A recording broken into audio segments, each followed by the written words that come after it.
É isso. Aqui estamos novamente.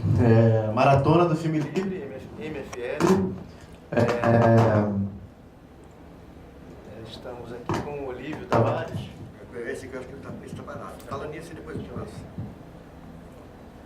Oi. A gente está gravando mais, falando assim no microfone, porque estamos gravando, inclusive avisando que os debates que fizemos com o Olívio no Rio e em São Paulo estão na internet já. Esse aqui também vai para a internet daqui a pouquinho no YouTube da Mostra Livre. Para saber como achar o YouTube da Mostra Livre, basta ir no site da Mostra Livre. Lá tem esqueci o que está dando. Malcolm, o famoso Malcolm, de mau contato. A gente está numa maratona, passando filmes livres, desde o dia 21 de março. Lá no Rio de Janeiro começamos, no dia 22 de março começamos em São Paulo, e já terminamos em São Paulo e no Rio a mostra, e agora começamos aqui em Brasília essa semana. Os debates que rolaram no Rio e São Paulo foram também baseados nesses 4 filmes do Olívio. O Olívio tem uma trajetória já de quase 5 décadas de dedicação ao cinema. Comecei no jardim da infância. E é uma pessoa incrível.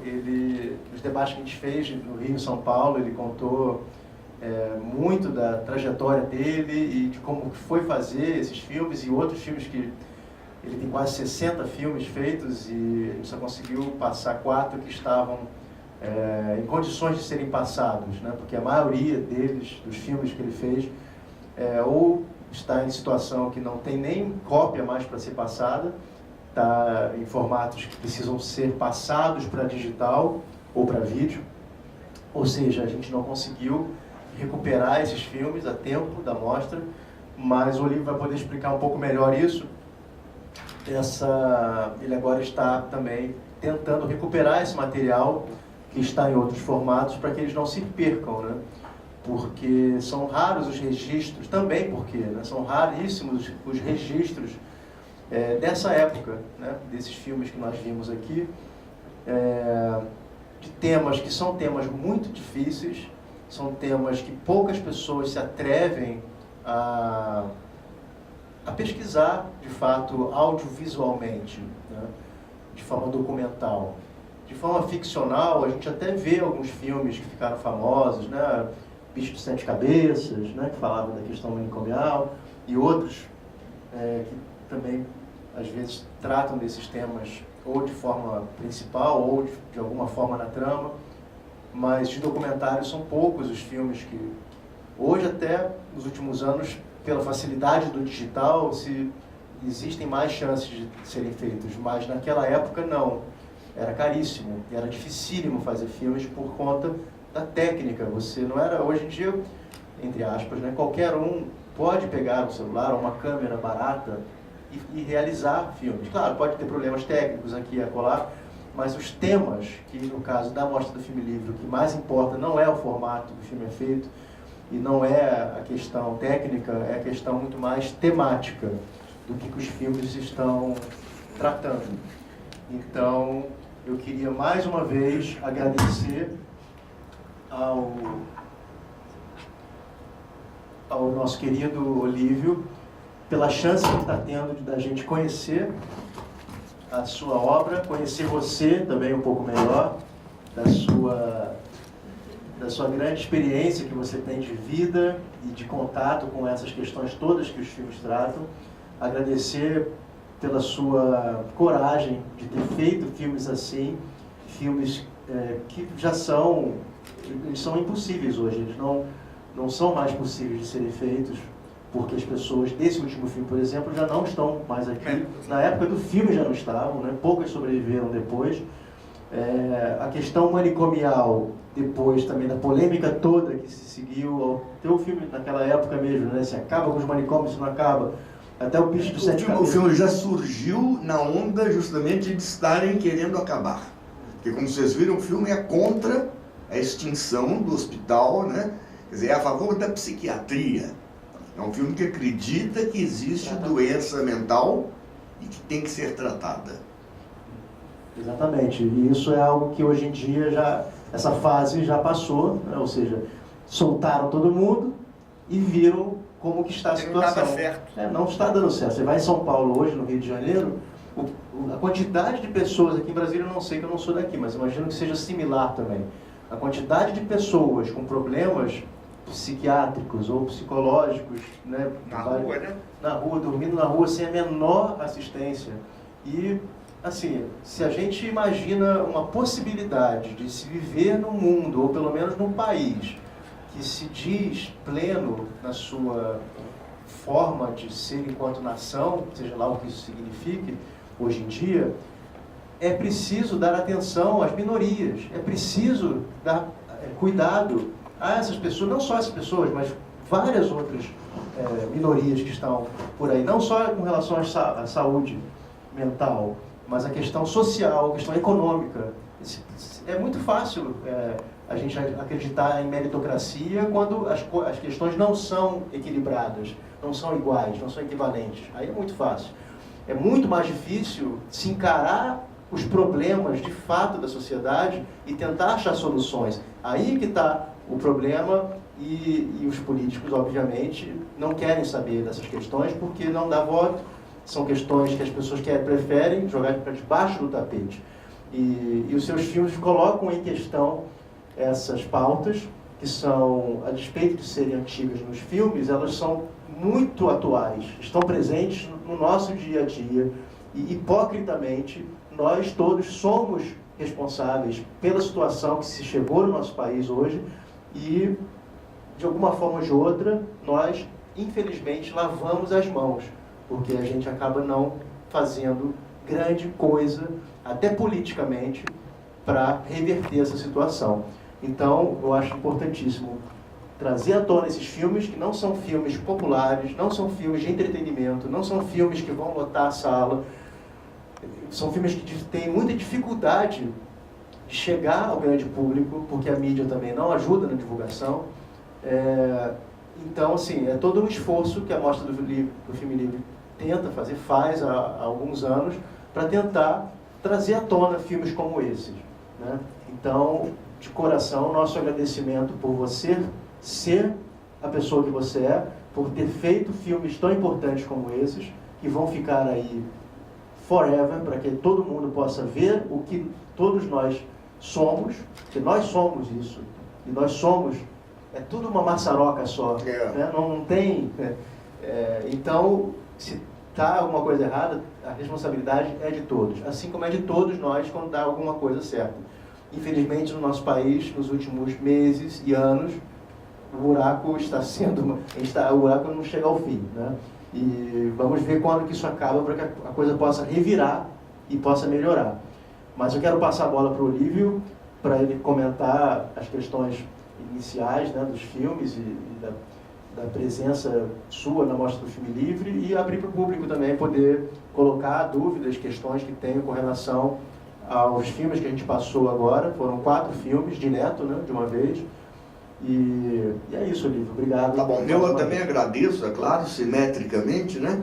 Agradeço porque os filmes estão sendo passados aqui, estão sendo vistos, e afinal de contas, esse é um festival que já dura 18 anos, portanto, já tem uma história, tem uma tradição e tem um significado. Então eu tenho o prazer de estar fazendo parte desse significado. E eu vou só fazer um comentário aqui sobre uma questão do primeiro filme. Você deu uma deixa aí muito curiosa. Você disse, né? Quantos doentes mentais estão hoje na rua sem assistência? Então eu vou contar uma coisa muito engraçada que aconteceu nos Estados Unidos há uns 40 anos, porque os Estados Unidos e a Inglaterra foram os países que iniciaram isso que depois passou a se chamar de antipsiquiatria, não é? E da antipsiquiatria deriva a chamada luta antimanicomial, que é justamente a coisa de fechar hospital, etc. e tal, confundindo até um pouco hospital, manicômio, etc., que não são as mesmas coisas, né? O manicômio sempre teve, pelo menos num país como o Brasil, um papel subsidiário de asilo, né? Quem entra no manicômio no Brasil, geralmente lá fica até a morte, porque é também um asilo, são pessoas que também não teriam espaço dentro de uma família, que a família dificilmente pode aguentar aquilo tudo. Vocês viram o caso daquele velho com as suas 3 filhas doentes, né? E o que é a vida daquele homem? Nem sei se ele ainda está vivo, porque é provável que ele já tenha morrido com o sofrimento todo e elas estão totalmente abandonadas, né? Então o que eu ia contar dos Estados Unidos é o seguinte: havia em Nova York um hospital psiquiátrico que eu acho que era o maior do mundo e que tinha 5.500 pacientes lá dentro. E com essa coisa da luta antimanicomial e do fim, abaixo os hospitais, abaixo a psiquiatria, a antipsiquiatria chegou a proclamar textualmente: não existe doença mental. O doente mental é um contestador reprimido pela sociedade. Não é bom? Quem já viu algum doente mental não acredita nisso. Agora, houve, por motivos políticos, ideológicos, um grupo, não é, ligado à saúde mental, pregando que não havia doença mental. Era só uma questão de repressão social sobre gritadores da independência do ser humano. Bom, então nesse hospital, nesse momento em que a antipsiquiatria se torna triunfante, o hospital é fechado, né? E os 5.500 pacientes mandados embora para suas, entre aspas, casas. Eu digo entre aspas porque no Brasil, por exemplo, os que são mandados para suas casas, poucos deles encontrarão casas, né? Quantos pacientes, quantos doentes mentais de hospitais públicos, porque nós estamos falando evidentemente de política pública de saúde mental, não é? Para os ricos nada disso existe. Esse filme não trata de doentes mentais ricos, ele trata de doentes mentais pobres, que estão relacionados com um tratamento que lhes é fornecido pelo Estado.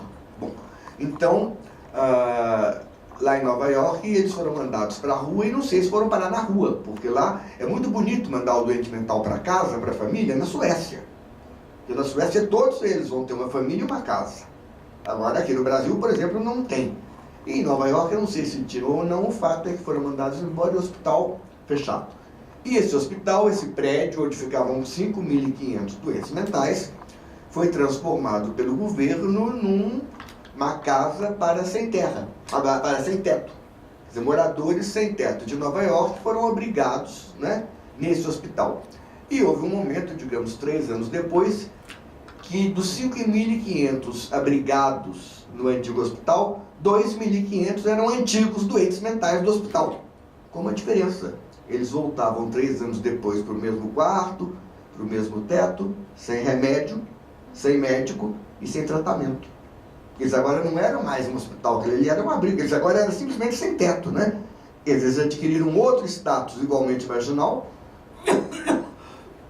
e perderam o que eles tinham tido direito. Isso é só para dizer, então, que a questão do doente mental no Brasil realmente foi tratada de um modo desumano. No momento em que eu fiz esse filme, né, que tem uns, sei lá, uns 15 anos, sei lá, talvez menos, havia, não menos, tem 10, não tem 10, 2001 a 2007, tem exatamente 10 anos, né? Quando esse filme foi feito... Está em 2017? É, 10, não, mas ele terminou em 2007. Terminou em 2007. É. Então, nesse momento em São Paulo, por incrível que pareça, num governo que a gente imagina progressista, né, que era o governo de José Serra, haviam fechado 45.000 vagas para doentes mentais. Em São Paulo. Em São Paulo. Quer dizer, não tem a menor ideia do resto do Brasil, né? Então vocês imaginam o que é fechar, porque, outra coisa, não vamos usar a palavra leito, porque esse é um outro equívoco, né? Leitos psiquiátricos é uma expressão inexata. O doente psiquiátrico não precisa de leito, ele não está doente de ir para a cama, né? Ele precisa de atividade, de tratamento, ele precisa de um outro enfoque, que não é o enfoque que você dá a um doente de tuberculose ou de câncer, etc. e tal. Então eu não vou dizer leitos, não foram fechados 45.000 leitos, foram fechadas 45.000 vagas de doentes mentais durante o governo do José Serra. Ele é médico. Ele é médico? Não, ele é economista. Alckmin, que é médico, atual governador. Bom, mas não importa. Quer dizer, é um absurdo, né? Havia uma política realmente, e era ideológica. Quer dizer, a gente tem que usar os termos como eles são, né? Houve um certo momento em que as pessoas ditas de esquerda, né? A gente usa a palavra esquerda até hoje, é uma palavra que vem da Revolução Francesa. Hoje em dia, esquerda e direita estão totalmente descaracterizadas, ambas, né? Tirando o Bolsonaro, que esse é de direita mesmo, a gente não sabe mais o que é esquerda e direita. Mas, em suma, um certo grupo pensante de esquerda, em nome de uma ideologia libertária, né, quis adotar a antipsiquiatria. E isso vem do governo Fernando Henrique, que é outro que se supõe que fosse um governo progressista. No governo Lula, por influência de alguns, justamente, psiquiatras que se mobilizaram, movimentaram, houve um progresso na questão da assistência psiquiátrica brasileira. Quer dizer, no governo Lula, estendendo-se daí por diante, talvez até o primeiro governo Dilma, né? Parou essa coisa da antipsiquiatria, de que não tinha médico, que não tinha tratamento, etc. E a outra coisa que o filme mostra, que eu só queria comentar, é isso. É o quanto a gente se deixa levar por impressões. Porque eu tenho certeza que toda a plateia, sem exceção, né?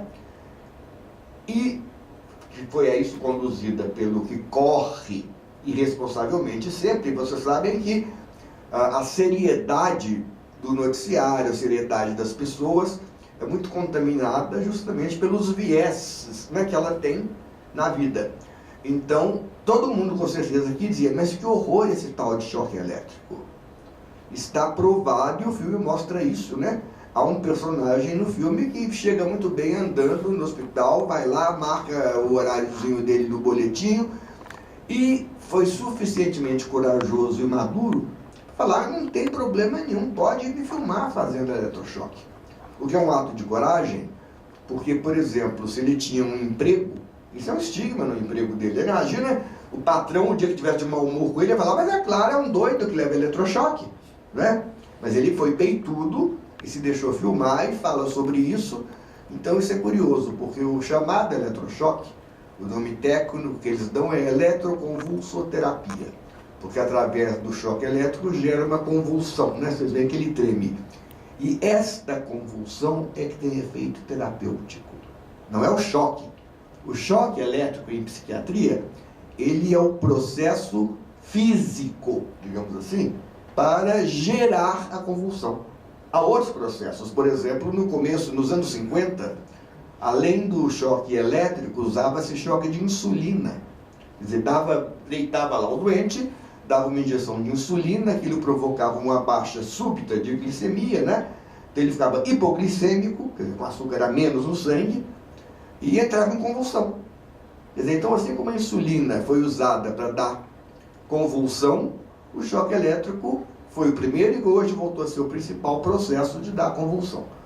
Não se sabe, a medicina não sabe exatamente como é o procedimento intracerebral, digamos assim, pelo qual a convulsão funciona. Mas se vocês forem ler as bulas de certos remédios, eu acho que 40% deles, e certamente 90% dos remédios psiquiátricos, dizem isso. Não se sabe bem qual é o mecanismo de funcionamento desse remédio. Descobriu-se que ele funciona e pronto. Então a psiquiatria não sabe por que a convulsão gera isso. Gera uma melhora, né, na depressão. Usando uma certa metáfora, é mais ou menos como se a convulsão, aquele momento, fosse uma espécie de reset no cérebro. Reset, como você faz no computador, né? Se o computador não está obedecendo, né? Em última instância, o que você faz? Você desliga e liga de novo. O tratamento último para o computador é desligá-lo. Então é mais ou menos a mesma coisa que a convulsão faz. Eu quis citar esses dois pontos, que eu acho que são os dois pontos em que as pessoas realmente carecem de informações mais objetivas. Então, primeiro, acabar com o hospital ou com a psiquiatria ou com o tratamento é decididamente uma coisa que vai contra a realidade dos fatos. Doença mental existe E quem já viu, ou já conviveu, ou já teve um familiar com doente mental, sabe que doença mental existe, não é? Aquele seu parente, aquele seu amigo, não era um pobre coitado de um revolucionário reprimido.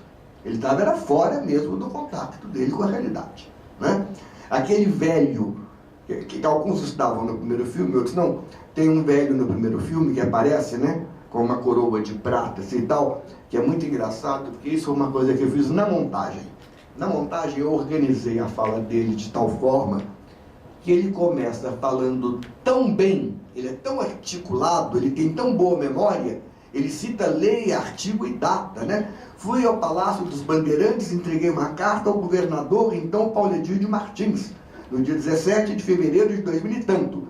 E, bom, então você no começo do depoimento dele, no total, digamos que ele fale 4 minutos no total, né? Mas os primeiros 2 minutos dele, você fala, pô, mas o que esse velho está fazendo nesse filme?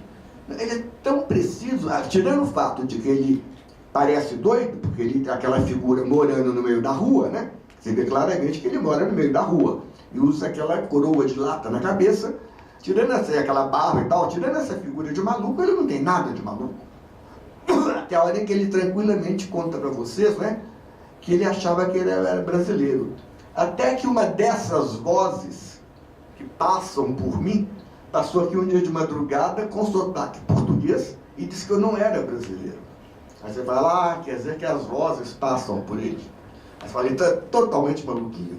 E é ótimo o final que ele fala, né?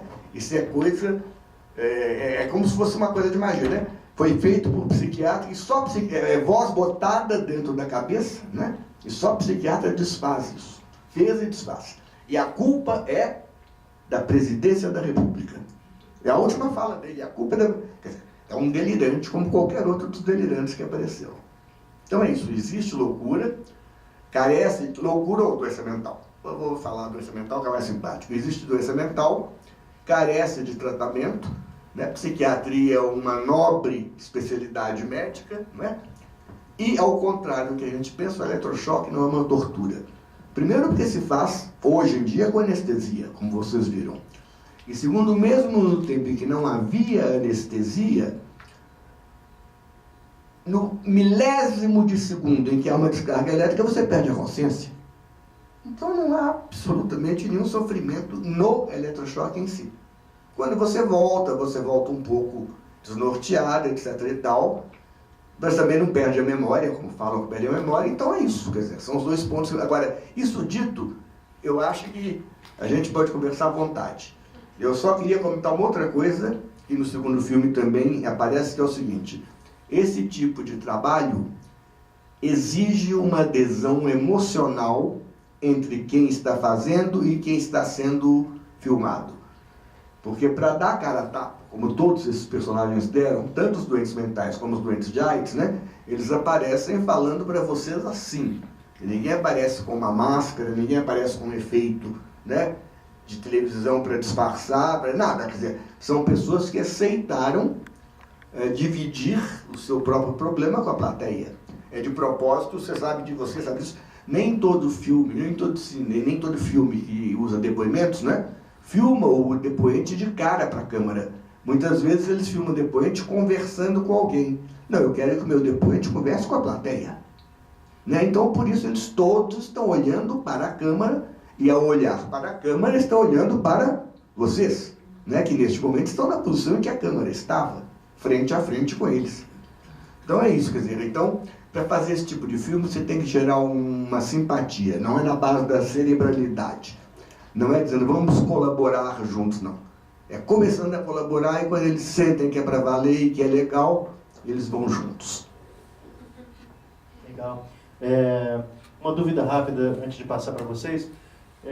Eu imagino, não sei, eu queria confirmar contigo agora essa questão, que em documentário e muito no jornalismo a gente vê que existe, obviamente, muita tendência, né? Muita parcialidade, né? Ou seja, o jornalista ou o documentarista tem um tema e ele já tem uma predisposição para o que ele quer dizer, e aí ele entrevista, pega 15 ou 20 depoimentos e dos 20, 18 falam contra o que ele quer e 2 falam a favor, e ele usa os 2. eu quero saber, na sua questão que você trabalhou aí com tantos depoimentos, por exemplo, essa questão do eletrochoque, né? Você mostrou 3 ou 4 depoimentos. Especificamente a favor tem um. E o do médico. Não, tem 3. Exato. Na verdade tem 4. Tem aquela menina, tem aquele rapaz bonitão, tem o médico e tem o que mostra fazendo. São 4, Teve algum que você não colocou no filme, ou alguns que falavam mal, falavam de problemas que o choque deu? Como é que foi essa? Tá, deixa eu falar. Veja bem. O primeiro filme, o segundo filme que passou hoje, que na verdade foi feito antes da psiquiatria, esse filme da AIDS, ele não tem uma posição a priori. Quer dizer, eu não fui para lá nem para culpar, nem para absolver, né, nenhum doente de AIDS. Eu fui para lá para investigar como era a realidade dessas pessoas que estavam condenadas à morte e sabiam disso. Porque no momento em que o filme foi feito, estar com o vírus da AIDS é de estar condenado à morte. Tanto que vocês veem que quando houve a estreia, todos já tinham morrido. Só o Celso, o japonês, que no dia da estreia estava vivo. A Adriana, que é o travesti, e aquela outra travesti também que cuidava das galinhas e fazia macumbinha lá na árvore. Quer dizer, então, 3 de todos os personagens estavam vivos. Não, e a pretinha que deu a luz também. Bom, alguns outros eu não sei. Mas, em suma, tinham morrido. Então, era uma sentença de morte. Então, eu fiquei muito curioso para saber isso, né? Agora, a motivação subjetiva existe, quer dizer. Por exemplo, a minha geração foi a geração que conquistou a liberdade sexual, né? Eu me lembro que a pílula se tornou realidade do Brasil nos anos 60. Ora, nos anos 60 eu tinha 20 anos. Então as meninas dos anos 60 começaram a transar, coisa que até então não faziam, porque tinham medo de ficar grávidas. Então a liberação sexual é uma coisa da minha juventude. E a castração sexual pela AIDS é uma coisa que a minha geração também sofreu, né? Hoje em dia ninguém está castrado pela AIDS, tem mil cuidados, logo surgiu, até pelo medo que a gente tinha, era uma castração. Então, a motivação subjetiva é um pouco essa, né? Exorcizar um demônio de uma espada que estava caindo na minha cabeça, como caía na cabeça da minha geração. Agora, no caso do filme sobre psiquiatria, como você acusou, e com razão a maioria, eu fui com uma intenção. Então, eu queria demonstrar que era... Entende? É diferente. No primeiro, eu não tinha intenção nem moral, nem técnica, nem nenhuma. Agora, no filme da psiquiatria, no qual eu fui envolvido de várias maneiras, eu achei que me cabia tornar públicas essas convicções que eu fui adquirindo à medida em que eu estudava o problema. Quando eu comecei a me aproximar do problema, eu mal sabia desse conflito tão grande, tão aceso no Brasil, né? Entre psiquiatria e antipsiquiatria, entre dar assistência e fechar o hospital. Isso eu fui descobrindo ao longo do meu processo de aproximação com o tema. E aí me tornei um adepto da posição de defender a psiquiatria. Então, neste caso, houve um apriorismo. Agora, eu não posso dizer, não houve uma distorção estatística dos fatos. Entendeu? Até porque aí acontece uma circunstância que é a seguinte: nesse tipo de filme, você mostra o que você consegue mostrar. Por exemplo, no filme da AIDS, não tem uma pessoa de classe média para cima. Porque não existe a ilusão de que uma pessoa de classe média em 1979, sei lá que ano, ia dar a cara a tapa dizendo que tinha AIDS. Hoje em dia é possível, naquele tempo não, era um estigma, era uma vergonha, não é? Tinha sido ou promiscuidade ou droga, duas coisas que eram terríveis. Hoje são ambos menos terríveis, embora a promiscuidade tenha diminuído e agora esteja de novo emergindo, segundo dizem. E a mesma coisa no caso do filme dos loucos e tal. E dos loucos, eu tive acesso à medida em que, é como eu falei para vocês, não dá para ser teorizante, né? Você tem que ir entrando de cara e coragem. E eu tive acesso a partir do momento em que eu fui ingressando, digamos assim, dentro de hospitais de classes mais pobres.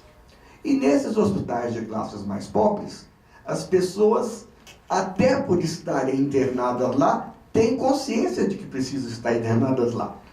Você vê que tem uma negra que fala sobre uma amiga dela, que diz: eu não sou doente, não preciso de remédio e não toma. E tem um rapazinho bem maluquete que diz: eu não tomo remédio em casa, não. E no hospital, se eu tomo, eles tomam. Quer dizer, é um caso de pessoa que precisa do hospital para tomar o remédio, né? E tem aquela pessoa muito lúcida, muito inteligente, muito sensível, que é o que pinta, que é o Toninho, que tem a mão tremenda, né? Que fala do horror que é o sofrimento, que é a loucura nos faz ver coisas, fantasmas, etc., né? Mas tirando o Toninho, né, que é mais ou menos assim, os outros eram pessoas internadas em hospitais e conscientes da própria necessidade do hospital, entendeu? Então eu não tive exemplos da outra postura que existe. Agora, existe um pouco o desconhecimento mesmo, como estou dizendo, porque todas as pessoas às quais eu tive acesso nesse item do tratamento do eletrochoque, todas elas eram a favor porque estavam fazendo. Entendeu? Então... Tinha alguma está fazendo e não ser bom. Não, mas é que estavam... claro que... Não, é claro que, como qualquer tratamento, devem existir milhares de consequências colaterais. Como diz aquele ilustre professor, Dr. Valentim Gentil, que não tem o nome por uma opção talvez equivocada, mas ninguém tem nome ali, o Dr. Valentim Gentil fala isso: nem sempre as nossas intervenções são... É até muito bonito que ele leva um tempinho para achar o adjetivo que ele quer. Ele fala: nem sempre as nossas intervenções são agradáveis. Realmente, nem sempre. Certamente o eletrochoque não é uma intervenção agradável. Eu apenas quero dizer que não é uma tortura. Primeiro, que hoje em dia é feito com anestesia, e antigamente você perdia a consciência instantaneamente. E terceiro, né, que por isso que o nome técnico não fala em choque. Porque a gente associa eletrochoque com tortura da polícia ou dos regimes militares, né? Mas o eletrochoque médico é outra coisa. Não tem nenhuma coisa. Não, e não tem nada a ver com isso. Quer dizer, ele não causa os efeitos que o choque elétrico da polícia causa. É muito diferente, né? Mas a palavra choque lembra isso. Ele de tortura não tem nada. Agora, é claro que ele é desagradável. Por exemplo, conforme o doente, se o doente está mais... Me lembro de um caso, durante a gravação, que não está no filme, porque até poderia estar, mas não está, porque também não foi uma questão de tirar porque contradizia a tese, não. Mas o caso de uma mulher que lá dentro da sala choramingava. Eu não quero, sabe, choramingava. E não queria, mas ela se sentia... Mas é o único caso que eu me lembro, sabe, de todos os que eu vi, de alguém que não queria, quer dizer, não estava satisfeito. Vocês veem aquela menina, eu soube, 10 anos depois, que essa moça que se cortava, ela se matou. E ela conseguiu, um dia, teve uma recaída e se matou. Né? Então, apesar de ter... Mas ela é um caso tão complexo que ela conta que ela fez uma série, melhorou, durante 2 anos ficou muito bem, lembra? E depois... No filme tá ótimo. Pois é. Se bem que é engraçado, eu não sei se vocês concordam comigo, ela tá ótima, mas eu a sinto... Tanto que o enquadramento valoriza, né? Mostra isso, ela é um pouco presa, né? Eu ponho ela assim, bem no lado, com uma porta no lado, ela tá assim... Ela não é o bonitão descontraído que fala que quer fazer uma música, né? Aquele ali tá de bem mesmo. Ela não, ela fala, eu sou feliz, me sinto privilegiada, mas feliz ela não era, né? Ninguém pode ser feliz assim, com uma doença num nível tão grave, porque o dela era tão grave que ela se matou, né? Agora, falando do filme da AIDS, como vocês viram, é isso, é todo mundo querendo se adaptar a uma sentença que na época era fatal.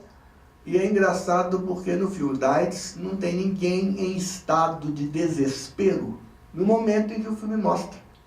É o próprio Celso, que tem aquela cena final de infelicidade, né? E quando aquela cena que ele levanta da cama é absolutamente destrói tudo. Você viu o Celso lá no começo, né? Rosado, com o rostinho redondo, né? No final ele se levanta cambaleante e magérrimo, né?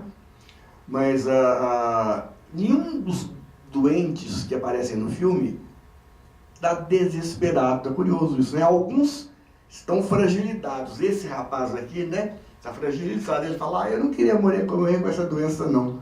E ele fala na linguagem simples dele, morrer com essa doença é muito chato. Coitado, o desespero dele é só esse, né? E eu acho que nós, que somos pessoas mais intelectualizadas, reagiríamos de uma forma muito mais cruel, com muito mais revolta, e se não fôssemos capazes de externar essa revolta aos gritos, estaríamos externando essa revolta por uma depressão silenciosa. Falando de mim, se eu tivesse AIDS, acho que eu jamais daria minha cara a tapa assim. Sabe? Não é por vergonha, não. É que eu estaria tão arrasado que a energia para fazer um depoimento, eu não sei se eu tinha, não. Né? O Celso fala brilhantemente de cada aspecto da experiência dele. Bom, agora eu acho que é o resto da plateia. A palavra é com a plateia. Por favor, alguém tem alguma questão? Alguma dúvida para falar com o Olívio? Questão, dúvida, comentário, qualquer coisa vale. O Diego está com o microfone ali. Boa noite. Eu queria primeiro parabenizar por seus filmes nos trazer a empatia, né? Pelo menos a mim, coube os 4 filmes, tanto dos artistas quanto dos outros documentários. E o da AIDS abordou várias formas de contágio, né? Como eu percebi ali, desde a transmissão vertical sexual, por homossexuais, por heterossexuais. Droga injetável, foi muito Agora, eu posso só uma... Você vê como é curioso, como as pessoas podem estar desinformadas, ou de fato, ou pretendendo, ou fingindo estar desinformadas. Tem um que acha que pegou no coletivo. Vocês lembram desse cara que fala, eu acho que eu peguei foi no coletivo. E a outra por bebida, né? Pode ser por cachaça também, a gente nunca sabe, né? Quer dizer, não, agora, a gente não sabe se eles estão... Esse eu acho que não está disfarçando, não, é isso mesmo, ele é um ignorante, sabe? Deve ter sido no coletivo. Ou então, uma hipótese não inviável, né? É que talvez ele possa ser um homossexual absolutamente enrustido, que não teve coragem de dizer isso, né? Pode ser também. Porque se fosse com mulher, ele diria logo, foi com mulher. Esse daí, ó, aquele pobre coitado, falava, não sei se eu acredito, quero saber a opinião de vocês, não sei se eu acredito naquela cena que ele conta que ele levantou e encontrou uma mensagem no espelho. Isso é cena de filme, gente. Vocês acreditam nisso? Eu acho que ele sabe, eu acho que ele vendeu esse peixe. Licença poética, né? Eu acho que ele vendeu esse peixe, mas eu acho que não aconteceu, não. Porque é muita cena de filme demais, né? Se ele levantar da cama, a mulher não está do seu lado, ela deixou um recado, felicidades com a AIDS que eu passei para você. Não, isso eu não acredito muito, não. Mas continua. Eu só interrompi para comentar que os meios de transmissão reais estão aí, mas também os imaginários, né? No início da doença tinha esses estereótipos também, né? Que esses medos, as pessoas acabavam fazendo esse imaginário. O noticiário acabava divulgando dessa forma também. E ficou uma curiosidade em relação ao filme das doenças mentais, né? Porque pra gente que foi... trouxe emoções, como você mesmo colocou, que a produção foi feita de uma forma que o... tem que ser emocional. Aí, para você que teve esse contato direto mesmo, né, não teve nem essa camada, né, da câmera, como é que foi? Você se envolvia emocionalmente? Porque aqui caiu umas lágrimas de vez em quando. A minha intenção, claro, a minha intenção é fazer um filme que gere na plateia emoções. Eu acho que se o filme gera emoções, entendeu? Ele gera adesões, quer dizer, não são filmes intelectuais, não são filmes cabeça, né? São filmes coração. Realmente, eu concordo, é para fazer emoção das plateias e com isso conquistar vocês e tal. Bom, agora, eu sou uma pessoa emocionável e racional ao mesmo tempo. Então, eu tinha um certo controle disso.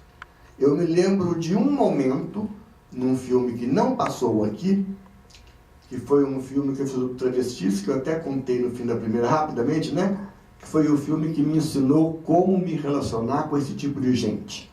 Eu tinha feito todo um projeto, levei cartãozinho com data para uma reunião com os travestis para vender o meu peixe. E no dia da reunião, um que falou que não ia foi, e 29 que falaram que iam, não foram. Então eu aprendi nesse dia que não é assim. Então teve um dia no filme dos travestis que eu fui filmar uma mãe que aceitava. O travesti filho disse, não, minha mãe aceita perfeitamente. Então eu fui filmar essa mãe, né? Aí cheguei lá na periferia de São Paulo, e cheguei lá, a mãe era uma figura muito estranha, com uma peruca, não era evidentemente lésbica, mas tinha uma voz grossa e tinha bebido. Era uma voz grossa, bebida e de peruca. Eu falei, desse mato não vai sair nenhum coelho. Perdi a viagem. Mas eu estava lá até talvez para satisfazer um pouco o esforço da filha que tinha me levado e tal. Eu botei a câmera no lugar, não fiz aquela coisa chamada bater claquete, que naquele tempo usava para sincronizar som e imagem, né? Porque isso daí era película, o filme dos travestis é película, então tinha que bater claquete. Eu não bati claquete e fiz uma pergunta. Quando a mulher começou a responder, eu falei, vai dar samba? E comecei a rodar. E aí depois você sincroniza, não é problema. E esta história da mãe que aceitava, a mulher ficou tão desesperada durante o depoimento dela, e aí, né, eu filmo com o olho aberto, sabe? Porque esse tipo de filme, você tem que estar vendo o que é que está acontecendo, né? De repente acontece uma coisa lá, derruba as torres gêmeas, eu tenho que ver na câmera para as torres gêmeas. Ou então, essa coisa da mãe, eu estava filmando a mãe aqui, mas esse olho de cá viu do lado da esquerda que a filha, ou filho, como se fosse filha, né? Estava começando a ter uma reação e ia ser um bate-boca. Aí eu fiz assim com a câmera, né? E cheguei na filha e peguei ela no momento em que ela começa a bate-boca. Tá? E aí eu sei que esta foi, de todas as 40 coisas que eu filmei de travesti, a que me deixou passado. Sabe? Porque eu fui para uma mãe que aceitava e cheguei lá e encontrei uma mulher desesperada, sabe? Com um filho desesperado, rebatendo, aquilo me atingiu. Essa noite eu me lembro que o motorista da produção falou comigo, puxa, você... Porque eu falei, hoje eu não quero sair, não quero nada, eu fui para casa, deitei, fui dormir. E aí comentaram, pô, você hoje ficou abalado. Eu falei, fiquei abalado. Agora, no filme da AIDS, esse tipo de abalo eu não tive, não. O que eu tive no filme da AIDS, que é curioso, que eu conto para vocês, foi o seguinte. Foi a circunstância que me fez vencer um medo físico. Porque... Claro que nessa época já se sabia como se transmitia AIDS ou não, não é? Mas entre se saber e se viver é uma certa distância, né? Não é pelo fato da teoria dizer que não se pega em beijo que eu ia sair beijando, não é? Quer dizer, eu até sou cínico dizer não se pega em beijo porque ninguém para no beijo. Se parasse no beijo e não pegasse, mas ninguém para no beijo, então não dá para saber se pega ou não pega no beijo. Beijo faz parte do processo. É claro. Não, e não se pega é muito relativo. Se um dos dois tiver com uma ferida na boca, provavelmente pega. Bom, mas de qualquer forma, então, como eu falei para vocês que a minha geração foi a geração castrada, eu tinha medo, não tanto da doença, porque eu não achava que eu ia pegar, né? Mas do doente. Sabe, e privar com o doente era de eu tive a sorte de não ter grandes amigos que morreram de AIDS, então eu não privei. Nunca cuidei de ninguém com AIDS, acho que nunca fui a um enterro de alguém que tem morrido de AIDS, não tinha nenhuma, sabe, eu não tive essa vivência, então talvez até por isso eu tinha medo. E foi muito engraçado, igual um processo de desvirginamento, eu imagino, sabe? É um momento em que, pronto, acabou, desvirgina, né? Não tem jeito, a virgindade não vai voltar. Eu estava filmando aquela travesti que se maquia, sabe? Que é uma pessoa articulada, né? A loura é tal articulada. E eu estava filmando aquela cena em que ela faz a maquiagem, que, como vocês viram, tem uma porção de enquadramentos de câmera e tal, e o ambiente é muito bonito, né? Com uma peruca, uma coisa completamente maluca o ambiente. E, de repente, eu me vejo, sabe, sentado, ajoelhado, né? Com a maior intimidade em cima da cama dela. Aí eu pensei, bom, a essa altura, não é que eu achava que eu ia pegar, não. Mas eu falava, bom, agora acabou. Depois que eu sentei, deitei, ajoelhei, só falta beijar a cama da moça, sei lá o que ela fez nessa cama, né? Não tem mais problema. Aí desvirginou. Meu medo de doente de AIDS acabou aí. Acabou na filmagem por uma circunstância mecânica. Sabe? Não tem jeito. Já foi, já desvirginou. Agora, para terminar, eu gosto de contar histórias, né? Eu vou contar uma história para vocês relacionada não com esses filmes, mas com o filme da AIDS. Para se ver, da AIDS não, dos travestis. Para se ver como é o mundo, e como já era o mundo naquele tempo. Né? E o filme dos travestis é final da década de 70, começo da década de 80, em que o travesti era perseguido pela polícia, né? E apanhava, e aquela coisa toda. Havia um delegado em São Paulo, pouco antes, que tinha ficado famoso, com o nome italiano, porque ele devia ter algum problema sexual. Então o barato dele era prender e bater em travesti. Isso era sabido na cidade inteira. E então, um dia, eu fui filmar na rua, né, que no filme todos esses filmes têm coisas na rua. Eu estava filmando o movimento dos travestis fazendo trotuar na rua, numa avenida mais ou menos chique, que tinha virado uma avenida de travestis para clientes chiques. Porque conforme a área, né, define a clientela. Então, eu estava filmando, e o mínimo que você bota, se você está filmando à noite, você bota um refletor aqui, outro acolá, né? Bom, e começa aquela zorra, né? Refletor, travesti, pula, carro. Então, de repente, as casas respeitáveis daquela avenida, no bairro do Ibirapuera, alguém liga para a polícia, né? Aí chega um Volkswagenzinho, naquele tempo era um Volkswagenzinho da polícia, e me pergunta, que bagunça é essa aí? O que o senhor está aprontando aí? Eu peguei e falei, eu estou fazendo um filme sobre travestis, e como eu tinha ganho um prêmio de um edital da Secretaria da Cultura, eu falei, estou fazendo um filme sobre travestis para a Secretaria da Cultura. O policial disse, travesti agora é cultura? O que, aliás, de passagem é, né? Mas ele não sabia. Eu peguei e falei, para o senhor ver e tal. Mas eu vou mandar pegar lá em casa o papel da secretaria que prova isso. E pedi um rapaz que trabalhava comigo para ir na minha casa, no meu carro, porque o carro da gente na história é fundamental. Se você está estabelecendo relações de amizade, quantas vezes eu botei dentro do meu carro e a gente saiu dali. Bom, aí então ele foi no meu carro, mas começou a demorar. Eu parei de filmar enquanto isso, né, respeitosamente, apaguei as luzes e tal, e fiquei esperando. Mas aí ele começou a demorar, e de repente o policial chega para mim e diz, moço, quer saber de uma coisa? Está demorando muito, eu não vou esperar não. O senhor se faça o seu filme aí, boa noite e passe bem. E foi embora. Bom, assim como foi assim, podia ter sido preso, né? Tudo é arbitrário. Eles eram... Bom, aí eu falei, ótimo, mas no dia seguinte, ou sei lá, alguns dias depois, quando eu ia filmar em outra rua, já era de outra classe, eu falei, mas essa vez eu vou preparar o terreno. Não vou chegar lá para... Aí era uma barra muito mais pesada, podia chegar outro grupo de policiais muito menos civilizado. Então eu fui na delegacia lá do bairro, levei um papel da secretaria, conversei com um delegado e falei, olha, eu vou filmar amanhã na avenida tal. Aí o delegado vira assim para mim e fala assim, mas amanhã, na avenida tal? Eu disse, sim senhor, por quê? Ele disse, porque nós prendemos todos os travestis lá anteontem. Mas espera aí, na minha frente, eu acho que no lugar dele, eu não teria tido coragem de ligar na minha frente. É que eles não têm noção do que estão fazendo. Ele na minha frente pegou um telefone e ligou, fulano, sabe aqueles travestis que nós prendemos anteontem na avenida tal? Solta todos, que tem um moço que vai fazer um filme. Essa era a realidade policial e política do Brasil na época. Assim como prende, solta. Não tem motivo para prender, mas tinha motivo para soltar, né? Mas vocês não acham incrível essa história? Sabe aqueles que nós prendemos? Solta todos. Depois esse delegado, que se mostrou muito simpático, deu um depoimento para o filme. simpático e tal, né? De terno e gravata, lapela muito larga, gravata muito larga, como na época se usava.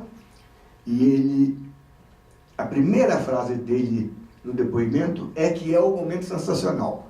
Ele fala assim: o problema do travesti, ou do travesti, sei lá, não deve ser objeto da autoridade policial, e sim da ciência conhecida como criminologia. Esse era um policial liberal que tinha soltado elas todas para mim, mas que achava que o problema do travesti era um problema da ciência chamada criminologia.